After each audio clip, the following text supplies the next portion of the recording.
Hola, muy buenos días, mi querido amigo, mi querida amiga.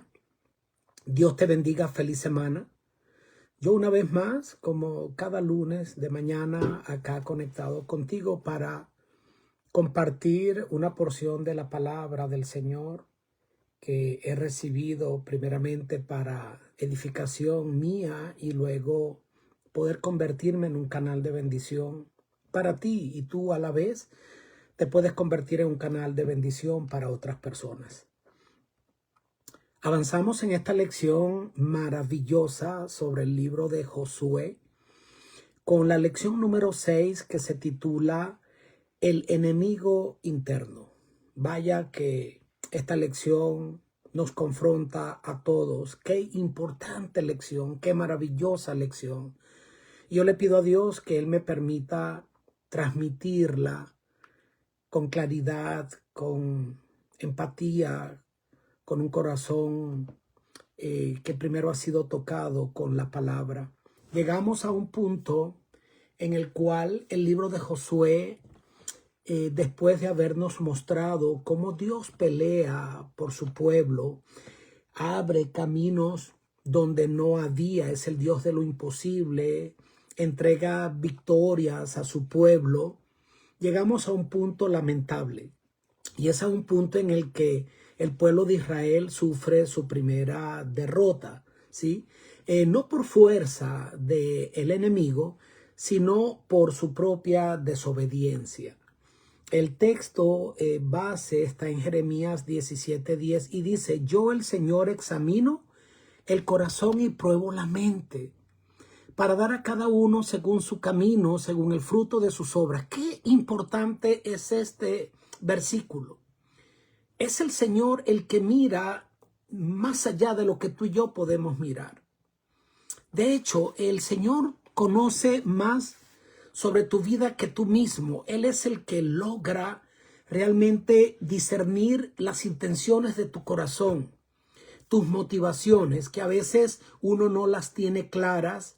Dios sí las tiene. Entonces, qué importante saber que el juicio tiene que quedar para Dios, que es el que conoce los sentimientos, el que conoce el fuero interno de cada ser humano y sabe entonces qué nos motiva, sabe reconocer el espíritu con el que actuamos. Y qué importante es saber esto, que aquel que todo lo puede ver es aquel que, como ya lo hemos visto la semana pasada, siempre juzga con justicia y con amor. La caída de Jericó había dejado ya súper claro de que la victoria y las victorias del pueblo de Israel no dependían de su fuerza, de su capacidad. Recuerden que Israel era un pueblo pequeño, era un pueblo que no tenía experiencia para la batalla. Y lo que ellos ahora podían tener frente a sí y todo lo que habían vivido y haber llegado hasta ese punto era por la gracia divina. Y estaba claro que a pesar de que los planes se alteraron en sus tiempos, no por parte de Dios, sino por la respuesta del pueblo a las condiciones del pacto, Dios nunca se olvidó de su pueblo. Pero acá llegamos a un punto lamentable. A un punto lamentable donde Israel sufre su primera derrota frente a un ejército pequeño que ellos minimizaron, que ellos subestimaron y que sobreestimaron su capacidad, olvidándose de que las victorias siempre Dios era quien se las había dado, y producto de el pecado de un hombre, pero a la vez una acción colectiva de autoconfianza y no consultar a Dios, sufren una vergonzosa derrota que les pasa factura no solo a ellos, sino a Dios mismos, a Dios mismo, porque frente a esta vergüenza, los pueblos realmente ahora pueden pensar que el Dios de Israel no era un Dios tan poderoso, no era un Dios tan real como hasta ahora se había evidenciado. La caída entonces de Jericó debería haberles enseñado esta gran lección y sin embargo ellos no aprendieron. ¿Qué nos recuerda esta lección? Bueno, esta lección nos recuerda que el campo de batalla, así como lo vimos la semana pasada, ese conflicto que ocurrió, esa guerra santa que ya no se libra hoy día con armas humanas, sino dentro del corazón del hombre. También acá nos damos cuenta de que el enemigo y el campo de batalla precisamente más intenso y real en esta guerra espiritual no está tanto afuera, sino en nuestro fuero interno. El corazón humano, con sus pasiones, con su orgullo, con su autosuficiencia, con el creer que sin Dios igual podemos, es esa guerra constante que se libra y que es decisiva y que a menos que nosotros le demos muerte al yo, vamos a ser vencidos. Cuando nosotros tratamos de conquistar nuestras propias batallas y superar nuestras murallas de desafíos espirituales, sin Dios vamos a fracasar. Ya lo dice la Escritura en cantidades de textos y en uno donde dice: en vano trabaja el que edificare la casa, si no es Jehová quien la edifica. Pero cuando nosotros permitimos que Cristo reine en nuestro corazón, la promesa es cierta, es fiel y verdadera de que Él peleará por nosotros y que la victoria estará garantizada. Así como Israel tuvo que aprender, producto de la derrota, tuvo que aprender que el amor de Dios es incondicional, pero sus bendiciones son condicionales, y que la desobediencia y salirse de un escrito está y de la voluntad perfecta de Dios que ha sido diseñada para nuestro bien, es una lección para nosotros donde Dios nos invita a aprender sin necesidad de sufrir, pero casi nunca aprendemos por las experiencias ajenas, casi nunca logramos aprender y obedecer sin antes revelarnos. Y lamentablemente entonces Dios, porque nos ama, a veces tiene que permitir que suframos cosas sin las cuales no habría otra manera de cómo recapacitar y despertar, clamar a Él, pedir ayuda y volver al camino correcto. Entonces solo cuando Cristo ocupa el trono de tu corazón y del mío, el enemigo interno, el enemigo externo, Satanás, es derrotado porque él es un enemigo vencido, que nunca le ha ganado una batalla a nuestro Señor Jesucristo. Pero también se derrota el enemigo interno, que es nuestro orgullo, es ese yo que allí tiene que desaparecer, ser vencido, y es solo así como podemos estar seguros de que vamos a lograr llegar a la Canaán celestial. El día domingo el título es Incumplimiento del pacto. El texto base lo encontramos en Josué 7 del 1 al 11 y el versículo 13.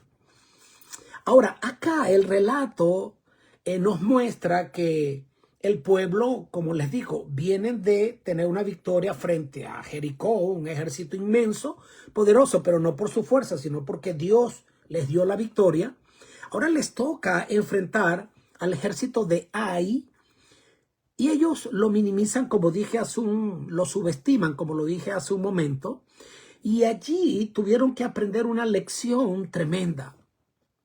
Tuvieron que en medio de la pérdida entender que usted no se puede despegar de la voluntad de Dios. Que los líderes no pueden creer que en su papel de liderazgo pueden tomar decisiones propias, sino que por encima de su liderazgo está el líder mayor, el líder supremo. Y no podemos ejercer un buen liderazgo a menos que dependamos constantemente de nuestro líder máximo, el Señor Jesucristo, nuestro Dios que conoce el fin desde el principio. Entonces, allí se aprende frente a esta derrota que cuando se cierra la puerta de la promesa que Dios ha hecho por la desobediencia y tomar decisiones propias, entonces allí nos damos cuenta de cómo el corazón sufre, pero no solo sufre tu corazón, sino que hay una repercusión donde la derrota va a traer consecuencias no solo sobre ti, sino también sobre tu entorno, sobre tu hogar, sobre la iglesia, sobre la sociedad. El texto señala dos causas principales para esta derrota. Básicamente el pecado de Acán, que ya vamos a hablar un poquito de él, y también la autosuficiencia colectiva del pueblo en general. ¿Qué pasó con Acán? El relato dice que cuando Dios derrota a Jericó, Dios prohíbe tomar absolutamente algo, o sea, no debían tomar nada de lo que había allí en Jericó. El Señor lo iba a destruir por completo. Pero Acán tomó algo del botín allí, de las riquezas que había. Tomó un manto babilónico, tomó un lingote de oro y tomó otras cosas. Y el Señor había dicho que no tomaran nada. Entonces, esto había sido declarado anatema por parte de Dios y él tomó de lo prohibido. Ahora, por lo más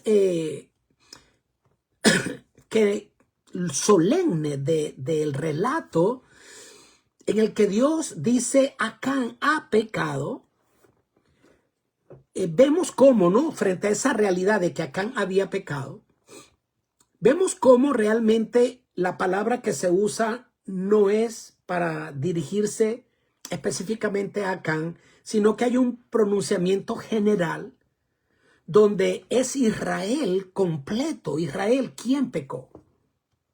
¿Pero por qué? Si la verdad quien pecó fue un hombre. Bueno, resulta que aquí había una responsabilidad colectiva. ¿Por qué? Porque era una situación que involucraba a Israel como un solo cuerpo. El pecado de uno contaminaba a todos. Es como esa manzana podrida metida en una cesta con manzanas buenas que van a podrir las manzanas que están sanas. Así esto nos enseña de que el pecado, como dije, no somos islas y no es un asunto privado, pues cuando nosotros lo toleramos, el corazón se va contaminando y la comunidad de la fe y tu entorno también se va contaminando. Josué 7:11 usa una secuencia de verbos, mira qué interesante, que revelan la profundidad del pecado. Pecaron, traspasaron, tomaron, robaron, engañaron y escondieron. Cada palabra describe un paso en progresión hacia el mal, hacia la consumación del pecado, hacia el enquistamiento del pecado, hacia la esclavitud del pecado, hacia la conciencia contaminada y pecado intencional, en el que el pecado se adueña de tu mente y de tu corazón. El pecado es así. Todo lo que toca lo destruye, pero no lo hace en un momento, sino que es un proceso. Primero empieza en el pensamiento, germina con el deseo, y si no se detiene a tiempo, se va a manifestar en la acción. Y si esa acción se vuelve repetitiva, sencillamente lleva al ser humano a un punto sin retorno. Nadie cae de la noche a la mañana. Ocurre un deslizamiento, un proceso. El comentarista lo expresa con claridad. Permíteme leer este párrafo. Dice, el pecado no es solo un acto, sino una condición del corazón. ¿Sabes? Es una condición del corazón. Los actos pecaminosos son sencillamente el fruto de una condición del corazón. Y créeme que las circunstancias no hacen al hombre, sino que lo revelan. Es el intento del ser humano de ocupar el lugar de Dios. Y ese fue el primer pecado, la soberbia, el orgullo que nace en el corazón de Lucifer en el cielo y se revela en contra de Dios, queriendo ocupar el lugar de Dios. Y esa es la misma actitud, el mismo principio, es querer decidir por mí mismo y creer que yo puedo discernir entre lo que es bueno y es malo, cuando la Biblia declara de que el ser humano en su condición de pecado no sé distinguir entre mi mano derecha y mi mano izquierda porque tengo un corazón corrompido. Esa actitud no es otra cosa que el puño cerrado del ser creado ante su creador. Recuerda, el corazón es engañoso y perverso más que todas las cosas. ¿Quién lo conocerá? Dice la Escritura. Entonces fue, como ya dije, la misma raíz del pecado de Lucifer, pero también de Adán y Eva y también de Acán. Es el mismo principio. Es increíble cómo hay una similitud, prácticamente una copia al carbón del mismo proceso. Por eso Jesús no vino simplemente a cambiar conductas, porque es que ese cambio de conducta puede ocurrir por un tiempo, pero no da solución total y definitiva al problema del pecado. El pecado, si no se arranca de raíz, volverá a germinar. Entonces Él no viene simplemente a cambiar conducta, sino a sanar corazones, a trasplantar un corazón corrompido que se complace en el pecado y darnos uno que se complace en hacer la voluntad de nuestro Creador.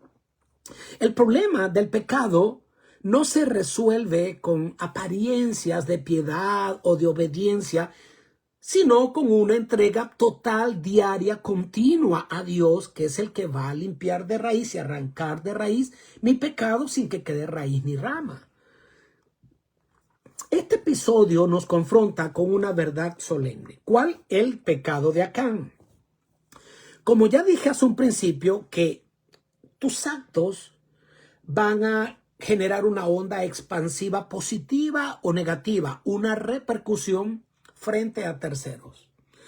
Tus decisiones y las mías van a influir en tu hogar. Y créeme que sobre los que va a influir mayormente, positivo o negativamente, es tu entorno inmediato. Es sobre tus hijos, es sobre tu esposa, tu familia.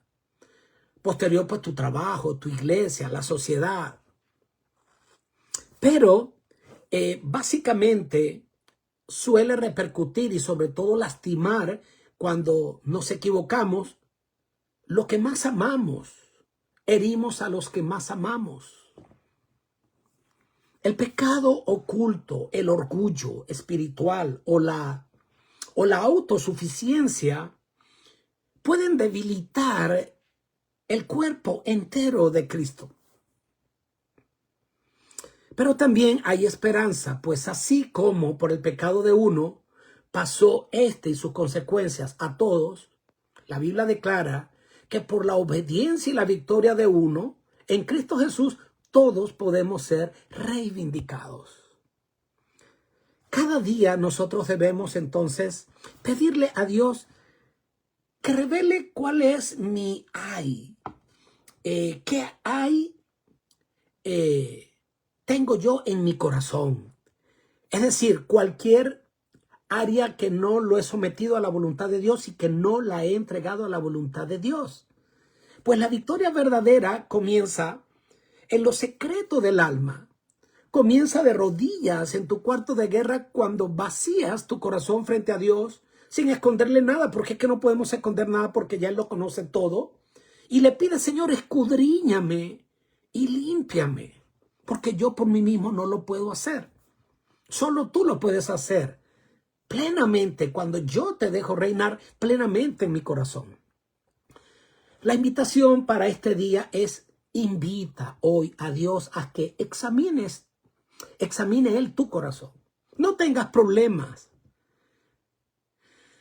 de quedar al descubierto delante de Dios, porque ya estamos al descubierto delante de Dios. No tengas problema de ir tal cual eres delante de aquel que te ama, que te creó, que te sustenta, pero que te perdona, que te transforma. No tengas problema de ir tal cual estás allí, al taller del maestro, para que Él te transforme.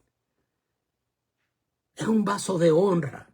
No tengas problema, porque Él es el único que puede ser capaz de, al tú postrarte a los pies de la cruz, Él puede incluso convertir de esos lugares y situaciones de derrotas, convertir esas situaciones en una oportunidad donde vamos a tener un gran aprendizaje. No aprendemos tanto de nuestras victorias. Oh, pero ¿cómo aprendemos de nuestras derrotas? No por eso nos vamos a equivocar adrede, intencionalmente. Pero de las derrotas, de los fracasos, es de donde podemos sacar las mayores lecciones para la vida. Entonces, fíjate tú, el día lunes que se titula El pecado de Acán, el texto base que está en Josué 7, 16 al 19, ya hablamos de en qué consistió el pecado de Acán, pero el relato acá del juicio sobre Acán revela una cosa maravillosa, una cosa hermosa, porque revela la combinación entre la justicia y la gracia que caracterizan el proceder de Dios y que debe caracterizar el proceder tuyo y mío frente a aquellos para quienes ministramos. Y nadie debe decir, yo no ministro ni influyo sobre nadie, porque a alguien tienes tú a tu cargo. ¿Cómo ministras y aplicas justicia frente a tus hijos? Nosotros los pastores, ¿cómo administramos justicia para con aquel que cae, situaciones de aquel que ha cometido un pecado y que hay que tomar alguna medida? En lugar de señalar al culpable, nos damos cuenta el procedimiento maravilloso del Señor, que es un caballero. Él permitió, o por lo menos dio la oportunidad de que Acán recapacitara. Se cuidó el proceso, paso a paso, siempre pensando en la restauración, siempre pensando en la redención. No fue que él redujo la culpa. No, porque el Señor no puede ignorar el pecado y el pecado no puede quedar sin culpa. Pero pensó en el pecador, en redimirle. Y ese método que allí Dios mostró y que luego copió Josué es el método que revela la verdadera justicia divina. ¿Cómo opera Dios la justicia? Por eso es que al final toda rodilla se doblará delante del Señor, reconociendo que sus juicios fueron justos y verdaderos. Entre el anuncio y la ejecución de la sentencia, del procedimiento, hubo entonces tiempo para que este hombre se arrepintiera, para que confesara, para que su familia, que también era parte del pecado, tenía un conocimiento. Porque es que sabes que cuando pecamos, esto, créeme, que va a lanzar un mensaje para tu familia. Ellos también van a ir por esa línea la mayoría de las veces. En cambio, allí la familia tuvo también una oportunidad, hubo tiempo para que ellos se apartaran del mal. Dijeran, no vamos a participar del pecado ni de mi esposo o de mi padre. No, no, no, yo voy a decidir ser fiel al Señor, porque es necesario obedecer a Dios antes que a los hombres. Hijo, obedeced a vuestros padres. Pero cuando el obedecerle a ellos significa desobedecer a Dios e ir en contra de los principios divinos, primero debes escoger obedecer a Dios antes que a los hombres, aunque este sea tu padre. Pero nadie lo hizo. No lo hizo Acán, no lo hizo su familia. Ese silencio de Acán y de su familia entonces fue muy revelador, ¿sabes? Vemos cómo el corazón humano, después que ha pecado y no cede a la influencia del Espíritu Santo que te convence de pecado, de justicia y de juicio, el corazón se va endureciendo, endureciendo.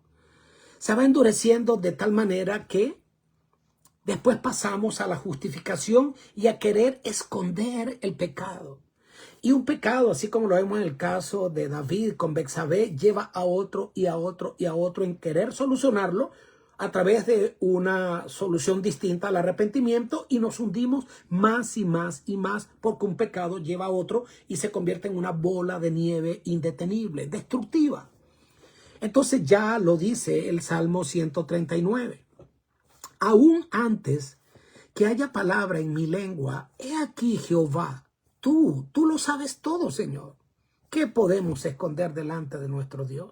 Y Jeremías 17:10 añade, yo Jehová escudriño la mente, soy quien pruebo el corazón, nada se oculta ante mis ojos. ¿Qué necedad la de ellos o la nuestra creer que nosotros podemos ocultarnos de Dios? ¿A dónde huiré de tu presencia, Señor? ¿Podemos escondernos del Señor? ¿Mm? Pero la Escritura dice, pero no se duerme ni se adormece el que guarda a Israel, el que te guarda. Entonces, la soberanía de Dios, la omnipresencia y omnipotencia de Dios es una cosa maravillosa para aquel que quiere ser salvo por la gracia de Cristo, pero es un gran problema para aquel que quiera andar en pecado. El proceso, entonces, fue también pedagógico, pues Dios no le humilló públicamente desde el inicio, sino que dio ese espacio para que él confesara, pero él se mantuvo callado. Esperó tal vez de que su pecado pasaría desapercibido, que podía escapar de las consecuencias, hasta que fue acorralado por la circunstancia, la investigación de un Dios que ya lo sabía todo, pero que le dio tiempo. Así que cuando finalmente habló, ya su confesión era una confesión tardía. No era una confesión fruto de un arrepentimiento genuino, sino de que fue una confesión producto de que se le había descubierto. Aquí entonces aprendemos algo vital, muy importante. La verdadera confesión no nace de la vergüenza o el deseo o el temor a las consecuencias, sino de la convicción, del corazón contrito, del dolor que siento por haberme equivocado, de aborrecer el pecado, de querer retroceder el tiempo, pero no para evitar las consecuencias, sino para no herir el corazón de todos aquellos a quienes he hecho sufrir. Es un corazón contrito, humillado, que no busca excusa, que no busca escapar de las consecuencias, que reconoce y dice, sí, me equivoqué, y sí, pedir misericordia, y todo aquel que pide misericordia la alcanzará.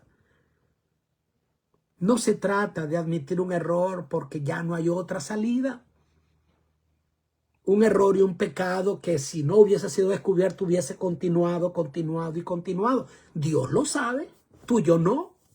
Por eso el juicio hay que dejárselo a Dios. Pero Dios sabe si tu arrepentimiento es genuino o no. Dios sabe qué hubiera pasado si Él no te pone al descubierto.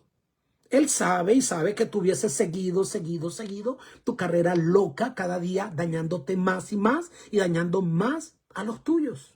Entonces Él le tiene que dar un parado a esta carrera loca, y qué bueno que lo hace, como buen padre que nos ama.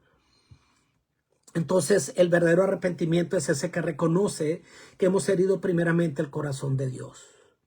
Fíjate tú entonces acá el lindo ejemplo como líder que tuvo Josué, que también se había equivocado en este escenario, pero ya lo vamos a revisar. Pero la actitud con la cual Josué manejó como líder visible del pueblo el pecado de Acán, copió el patrón divino, lo llama hijo mío. Qué ternura hay en esa expresión, especialmente en un momento de juicio sobre alguien que se equivocó y que ese error trajo la muerte de muchas personas que no tenían que haber muerto. Josué, reflejando el carácter divino, no actuó con venganza, con dureza, sino con compasión. Y en su trato vemos esa imagen del liderazgo bueno, del liderazgo de Cristo, firme con el pecado, pero lleno de amor hacia el pecador. Te regalo este pensamiento de la hermana Elena de White, que está en El deseado de todas las gentes, página 319. Nunca, refiriéndose a Jesús, causó un dolor innecesario a un alma sensible. Jesús denunció intrépidamente la hipocresía y la iniquidad, pero su voz se quebrantaba al pronunciar sus severas reprensiones. El pecado de Acán, mi querido, no fue solo la codicia. ¿Sabes qué fue? Mira, fue la resistencia a la gracia. Fue la desconfianza. Fue no creer en las promesas de Dios. Y cada día de espera Fue una pérdida preciosa de tiempo, de esas oportunidades preciosas para arrepentirse. Un corazón que no responde, sino que se endurece. Ese pecado que se oculta no desaparece, sino que crece, se corrompe y finalmente destruye. Así que este es un relato que nos recuerda que no nos podemos burlar de Dios. Dios no puede ser burlado. El Señor no va a pasar por alto el pecado, créeme que no.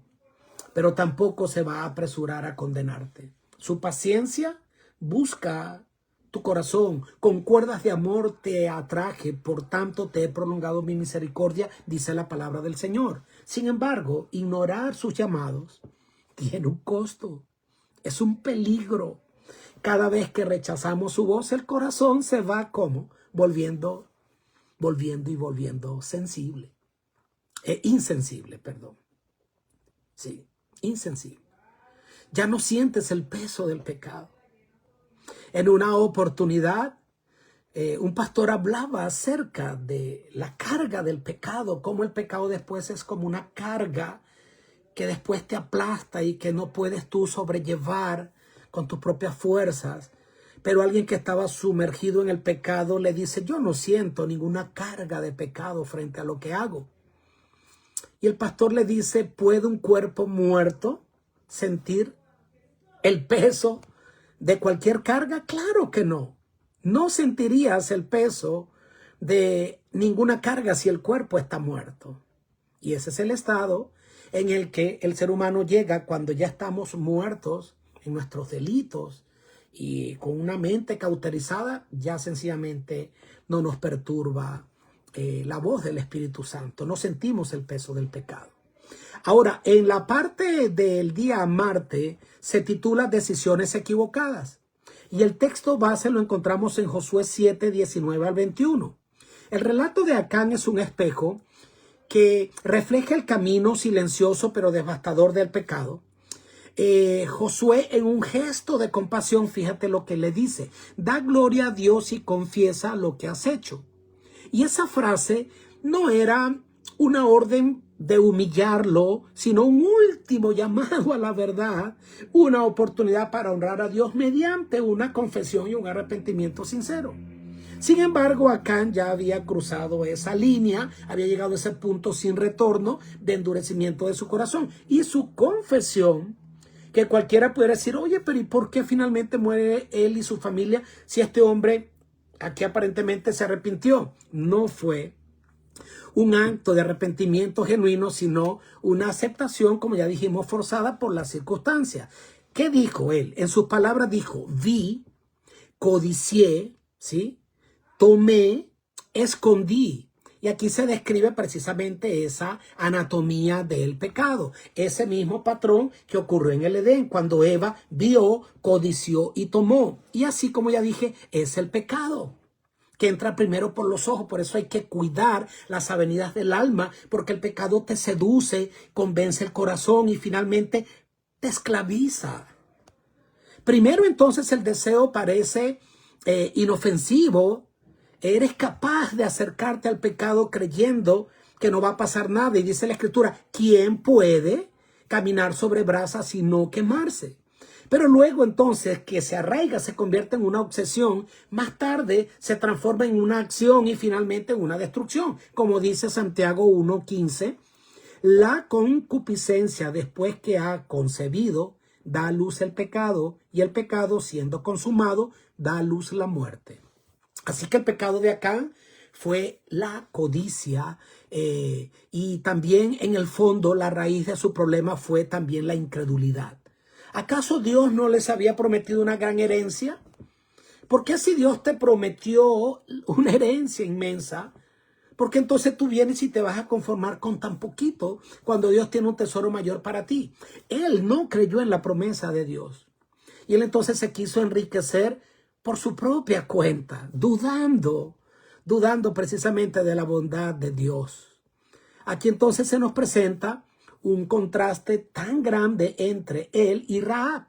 Pues esta mujer extranjera, considerada una despreciada de la sociedad, pecadora, ella confió en Dios, actuó con fe y no solo se salvó ella, sino que salvó a su familia. En cambio, Acán, que era parte del pueblo de Dios, él desconfió, él desobedeció, él pecó, él lo perdió todo y tras su pérdida arrastró también a su familia.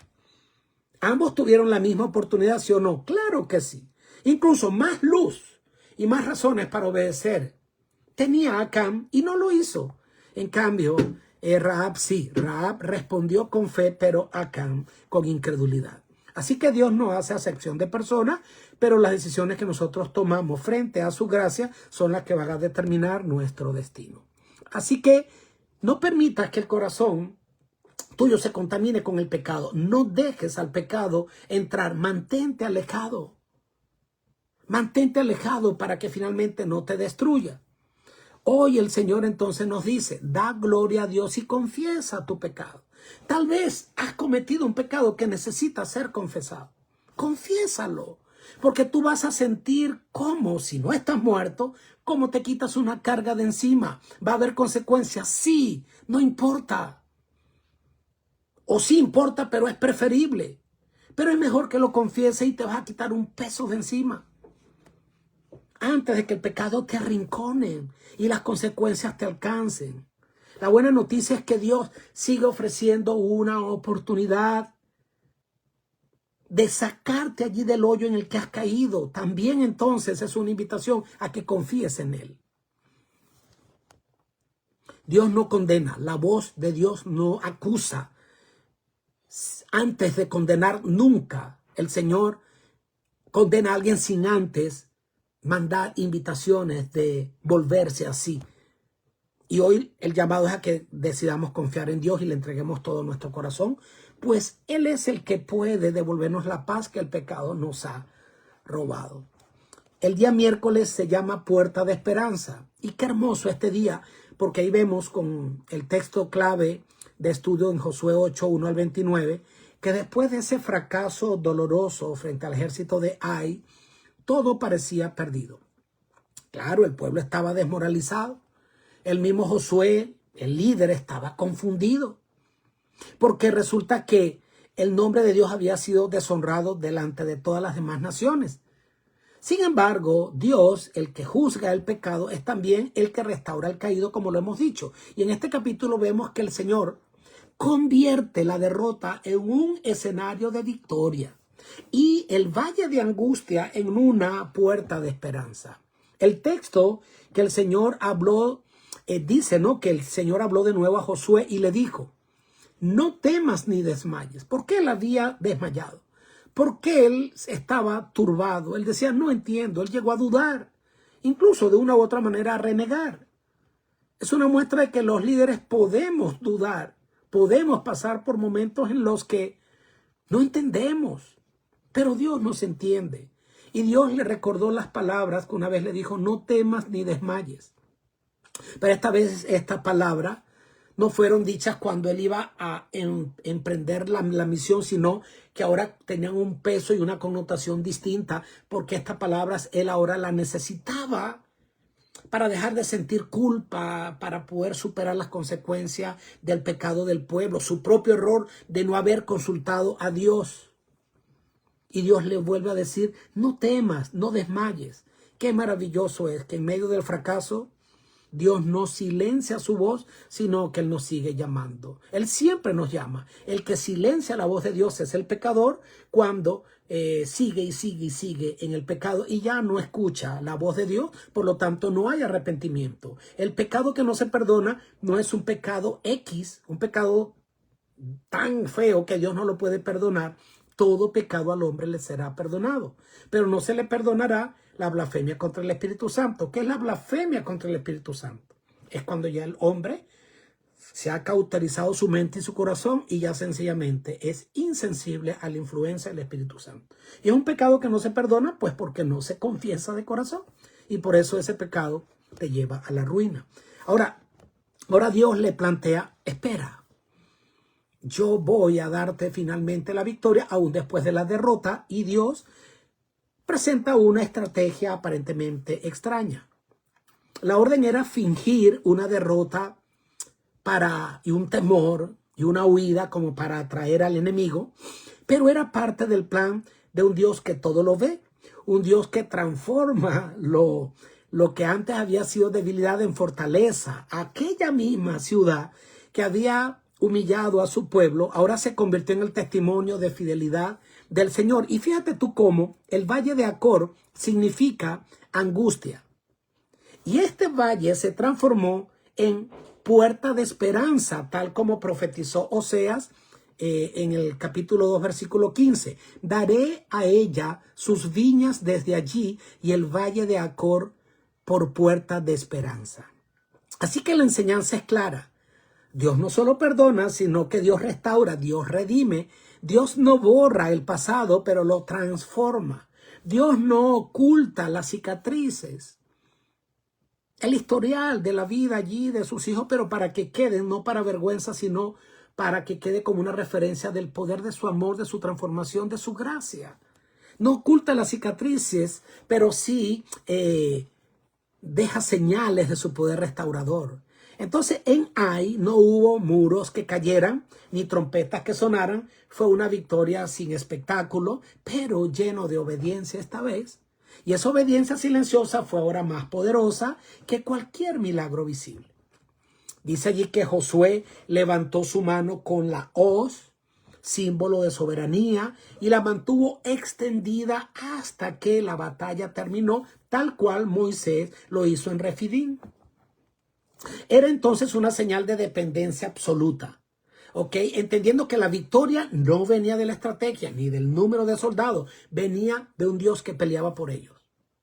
¿Y cuál es la aplicación espiritual para ti y para mí? Que Dios puede transformar. Y esto es lo precioso. Conocer la historia, ¿de qué nos sirve si no lo aplicamos para nuestra vida? Pero esto nos muestra que no hay fracaso en tu vida ni en mi vida que el Señor no lo pueda transformar después que nos hemos humillado delante de Él en una victoria, en un gran aprendizaje. Aquello que ayer fue un acto vergonzoso, lamentable y que trajo vergüenza y oprobio para ti, para tu familia, para la iglesia, aún eso Dios lo puede convertir en tu puerta de esperanza. No hay error que Dios no puede usar para enseñarte, ni caída tan profunda que Él no pueda convertir en un punto de partida. Así que tal vez tú estés o hayas pasado por un Acor, un tiempo de angustia, de vergüenza, de derrota, pero no te quedes allí. Recuerda que mientras hay gracia, hay esperanza. Lo importante es no solo cuán duro y feo caíste, sino si tú estás dispuesto a agarrarte de la mano poderosa de Dios que te va a ayudar a colocar tu pie de nuevo sobre roca. Él no busca vidas perfectas, sino corazones dispuestos. Donde tú ves ruina, Dios ve oportunidades. Donde tú ves cenizas, Dios ve el terreno fértil para una nueva historia que va a germinar y a dar frutos. Así que la invitación es a que hoy dejes que el Señor transforme tu vida, ¿ok? Que transforme tu valle en puerta, porque Cristo nunca ha fracasado. Él es el que tiene la última palabra. Y ya casi llegando al final, en la parte del jueves se titula Un testigo del poder de Dios. Texto base Josué 7 del 6 al 9 y Deuteronomio 4, 5 al 9. Y en este pasaje nosotros vemos a ese Josué, como ya dije, confundido, que estaba herido por la derrota, profundamente preocupado, ¿ok? Pero allí, y de hecho, fíjate tú que vemos que esa reacción de Josué, demostrando, como ya dije, que los líderes somos humanos, fue muy similar a la del pueblo en el desierto, cuando dijo, ojalá hubiéramos quedado del otro lado del Jordán. Eso dijo Josué. Y esa era la voz de la desesperanza. Esa misma voz que muchas veces ha salido de nosotros cuando no entendemos los planes de Dios. Pero en medio de esa turbación que él tenía, pronunció una pregunta clave. Y esto es interesante. Una pregunta que revela su verdadera preocupación, que era una preocupación espiritual. En Josué 7:9, él dice, ¿y qué harás tú a tu gran nombre? Y mira, esto es poderoso. Porque esta pregunta marca el giro del relato. Porque acá Josué comprendió que la derrota no solo afectaba al pueblo, sino el testimonio del Dios que los había llamado frente a los demás pueblos. Su mayor preocupación no era esa vergüenza nacional, sino la honra divina.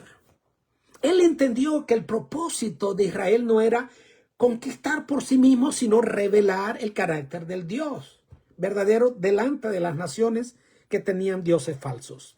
Este principio teológico es poderoso, pues cada victoria va a exaltar el nombre de Dios o cada derrota va a denigrar, va a afectar el nombre de Dios. ¿Sabes qué? Tiene consecuencias globales.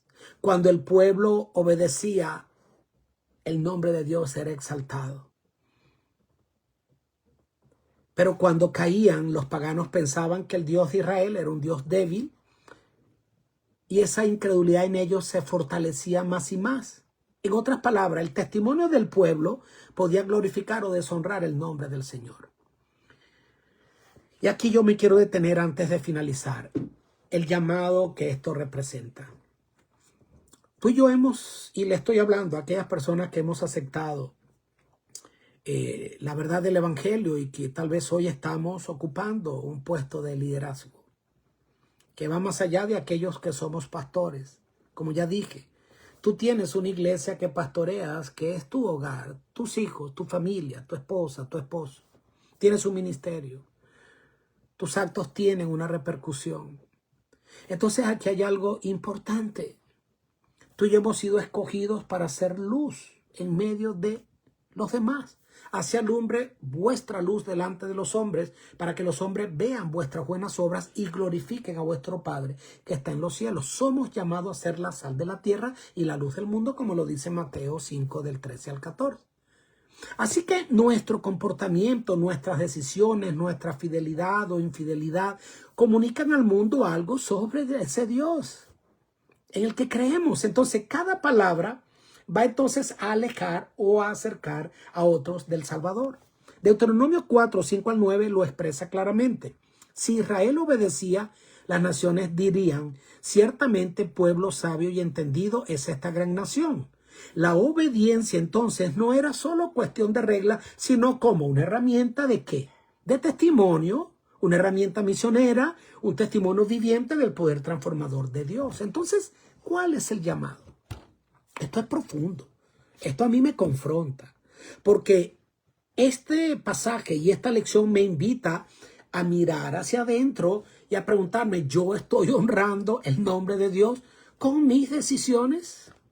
Mis decisiones y mi vida refleja la vida, el poder, la gracia divina, o yo estoy sembrando dudas sobre la capacidad que tiene Dios de transformar. Porque si alguien me ve y dice: imagínate, si este que es pastor, este que se la vive en una iglesia y orando y sigue siendo como es de mal genio, ¿qué interés puedo yo tener en ese Dios, que en esa solución, en ese evangelio que ni siquiera a él le ha ayudado ni le ha transformado?